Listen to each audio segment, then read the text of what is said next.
నా పేరు Kiran Kumar 73 welfare secretary. అది మీ అందరికీ తెలుసు. ఓకేనా? అయితే ఈరోజు మనం ఇక్కడ ఈ ర్యాలీ జరపడానికి గల ముఖ్య ఉద్దేశం మనందరికీ తెలుసు. ఏంటి అంటే రాష్ట్ర ప్రభుత్వం ప్రతిష్టాత్మకంగా చేపట్టినటువంటి కార్యక్రమం యోగాంధ్ర 2025. ఈ 2025 యోగాంధ్ర 2025 కార్యక్రమాన్ని నిర్వహించడం గల ముఖ్య ఉద్దేశం ఏంటంటే ప్రజలందరూ, రాష్ట్ర ప్రభుత్వంలో ఉన్నటువంటి ప్రజలందరూ కూడా ఆరోగ్యంతో ఉండాలనే ఉద్దేశం. యోగా చేస్తే ఆరోగ్యం అనేది వస్తుంది. అందుకోసం యోగా చేయాలని 21 రోజుల కార్యక్రమాన్ని రాష్ట్ర ప్రభుత్వం గౌరవ ముఖ్యమంత్రి వర్యులు చంద్రబాబు నాయుడు గారు ప్రజల ఆరోగ్యాన్ని ఉద్దేశించి 21 రోజుల కార్యక్రమాన్ని నిర్వహించడం జరిగింది. ఈ యొక్క కార్యక్రమం నిర్వహించడంలో భాగంగా 21 రోజులు ఎందుకు సెలెక్ట్ చేసుకున్నారు అంటే మనస వాచ కర్మణ అని చెప్పేసి సైకాలజీలో 21 రోజుల నియమం ఉంటుందమ్మా. ఈ 21 రోజుల నియమం ప్రకారం ప్రతి ఒక్క మనిషి తప్పకుండా ఏదైనా ఒక పనిని చేస్తే అది జీవితంలో అలవాటుగా మారిపోతుంది.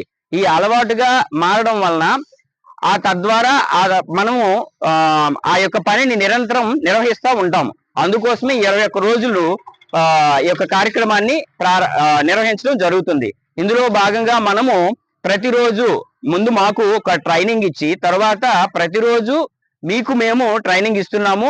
మీరు ఈ కార్యక్రమంలో చక్కగా ట్రైనింగ్ లో మీరు అందరూ కూడా పాల్గొంటున్నారు. ఇది చాలా సంతోషించాల్సిన విషయం కూడా. అయితే ఈ యోగాంధ్ర కార్యక్రమం 21 రోజులు మనం చేసిన తర్వాత రాష్ట్ర ప్రభుత్వం ప్రతిష్టాత్మకంగా ఒక రికార్డు కోసం ప్రయత్నం చేస్తుంది. అదే గిన్నీస్ రికార్డ్. అంటే సుమారు ఈ యొక్క కార్యక్రమంలో 3 కోట్ల మంది 5 లక్షల మంది పార్టిసిపేట్ చేయాలి.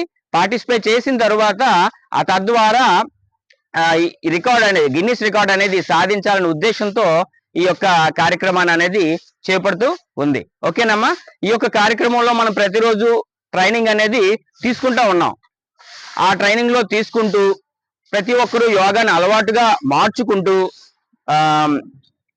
మనం జీవితంలో ఆరోగ్యంగా మీరు, మీ పిల్లలు, మీ కుటుంబ సభ్యులు అందరూ కూడా ఆరోగ్యంగా ఉండాలనే ఉద్దేశంతో రాష్ట్ర ప్రభుత్వం ప్రతిష్టాత్మకంగా తీసుకున్నటువంటి యోగాంధ్ర 2025 అనేది మనం విజయవంతంగా జూన్ 21వ తారీఖున మనకి ఏవైతే కేటాయించారో ఆ కంపార్ట్మెంట్లోకి వెళ్ళి యోగాను చేసి అలాగే తద్వారా మన జీవితంలో ఆ యొక్క అలవాటుగా మార్చుకొని ఈ యొక్క ప్రోగ్రామ్ ని విజయవంతంగా పూర్తి చేయాలనే ఉద్దేశంతో మీ అందరికీ ఈ రోజు మనం అందరం ఇక్కడ సమావేశమయ్యి ర్యాలీ చేసి మనం ప్రజలందరిలోని అవగాహన చేయడం కోసం ఈ ర్యాలీ అనేది చేయడం జరిగింది. మరి ఈ ర్యాలీ ద్వారా అవగాహన పొందిన ప్రజలందరూ కూడా ఆ రోజు వచ్చి పార్టిసిపేట్ చేస్తారని కోరుకుంటూ సెలవు.